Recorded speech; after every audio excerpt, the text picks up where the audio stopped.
Hello students, in today's video I am going to continue friction due to liquid and gases। बच्चे हमने last class में पढ़ा था जब किसी सॉलिड को किसी लिक्विड या गैस के थ्रू मूव कराते हैं देन सॉलिड की सरफेस एक फ्रिक्शनल फोर्स को एक्सपीरियंस करती है। हम इसी फ्रिक्शनल फोर्स के बारे में पढ़ने जा रहे हैं। ओके बच्चे, लिक्विड ये जो फ्रिक्शन ड्यू टू लिक्विड लिया है हमने स्टार्ट किया है, तो यहाँ पे लिक्विड की जगह हम वाटर लेंगे, क्योंकि लिक्विड तो बहुत तरह के हो सकते हैं, लेकिन हम यहाँ पे वाटर में किस तरीके से फ्रिक्शन अप्लाई होता है उसको देखेंगे। ठीक है, अब यहाँ पे क्वेश्चन अराइज होता है कि हमने वाटर को ही क्यों चूज़ किया। This is because water is most common liquid. Water क्या है, सबसे कॉमन लिक्विड है, दैट्स वाई हमने लिक्विड के फ्रिक्शन को देखने के लिए वाटर को चूज़ किया। Similarly friction due to gases के केस में हमने एयर को चूज़ किया है। Why? Because air is most common gas. Clear? अब हम पढ़ेंगे friction due to water. Water की वजह से friction. First is many animals like aquatic fishes have streamlined bodies to reduce friction in water. यहाँ पे हम एक्वेटिक एनिमल्स की बात कर रहे हैं, एक्वेटिक फिशेस की बात कर रहे हैं। एक्वेटिक फिशेस की बॉडी कैसी होती है? स्ट्रीमलाइंड होती है। स्ट्रीमलाइंड बॉडी होने की वजह से वाटर, जब ये वाटर में स्विम करती हैं तो वहाँ पे फ्रिक्शन की वैल्यू रिड्यूस हो जाती है। तो यहाँ पे बॉडी की शेप की वजह से फ्रिक्शन की वैल्यू रिड्यूस हुई। फ्रिक्शन अगर कम लगेगा तो नेचुरल है ये एक्वेटिक फिशेस जो हैं ईजिली स्विम कर पाएंगे, है ना। स्ट्रीमलाइन बॉडी की शेप कैसी होती है? ये होती है, इस तरीके से होती है। अब ये फिश जब स्विम करेगा तो ये क्या होंगी, इन सरफेसेस के बीच एक फ्रिक्शनल फोर्स लगेगा। तो इस शेप की वजह से, जिसको हम स्ट्रीमलाइन शेप कह रहे हैं, इस शेप की वजह से फ्रिक्शन की वैल्यू क्या होगी? रिड्यूस हो जाएगी। क्लियर?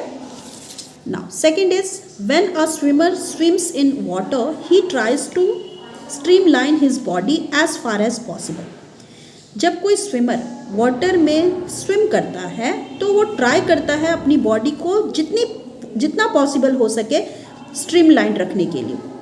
वाई? क्योंकि हमने फर्स्ट केस में पढ़ा कि अगर स्ट्रीमलाइन बॉडी की शेप होगी देन फ्रिक्शन की वैल्यू कम होगी, एंड फ्रिक्शन की वैल्यू कम होगी देन वो स्विमर इजीली स्विम कर पाएगा। क्लियर?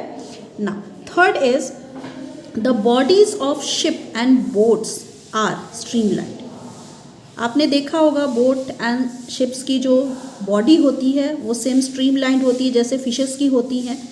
अगेन इसका रीज़न आपको समझ आ गया होगा, क्योंकि ऐसी शेप की जो बॉडी होती है उसमें मिनिमम फोर्स ऑफ फ्रिक्शन लगता है जब वो वाटर में मूव कर रही होती हैं, जिसकी वजह से वो ईजिली मूव कर पाती हैं।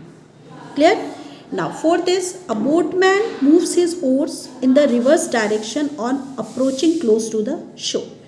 जब बोटमैन शोर की तरफ पहुंचता है तो अपनी स्पीड को, अपनी डायरेक्शन को क्या करता है? रिवर्स करता है। ओके, डायरेक्शन को रिवर्स करने से क्या होता है? बोट की स्पीड क्या होती है? डिक्रीज होती है, एंड फाइनली वो क्या करता है? शोर तक पहुंच जाता है। अब यहाँ पे क्वेश्चन अराइज हो रहा है कि वो अपनी डायरेक्शन को रिवर्स क्यों करता है? तो ऐसा इसलिए करता है क्योंकि वाटर चूंकि एक लिक्विड है, लिक्विड में रेजिस्टेंस क्या होती है? कम लगती है, यानी फ्रिक्शन कम लगता है। अगर लेस फ्रिक्शन होगा देन क्या हो जाएगा? It will be very difficult to stop the boat. Boat को स्टॉप करना मुश्किल हो जाएगा, है ना, क्योंकि फ्रिक्शन तो बहुत ही एक, आप बोल सकते हो it is very necessary.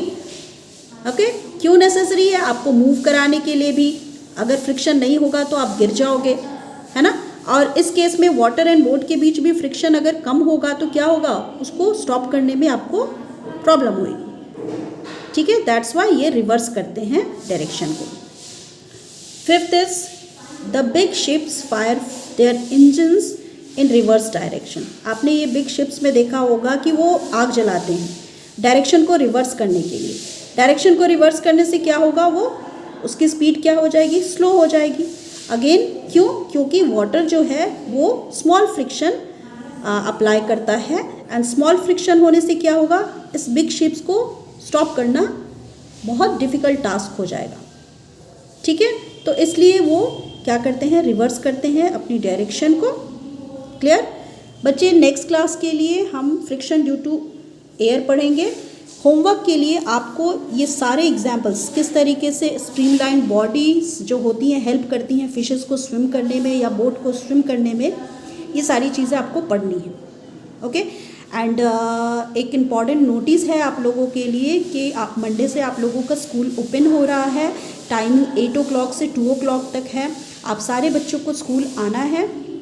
Okay साथ ही साथ आपको अपनी जो प्रोटेक्शन के लिए मैंने जैसा कि आपको स्टार्टिंग में ही बताया गया था, आपको मास्क लगा के आना है, अपनी लंच बॉक्स वाटर बॉटल लेकर के आनी है और एक छोटी सी सैनिटाइज़र की बॉटल लेकर के आनी है। क्लियर?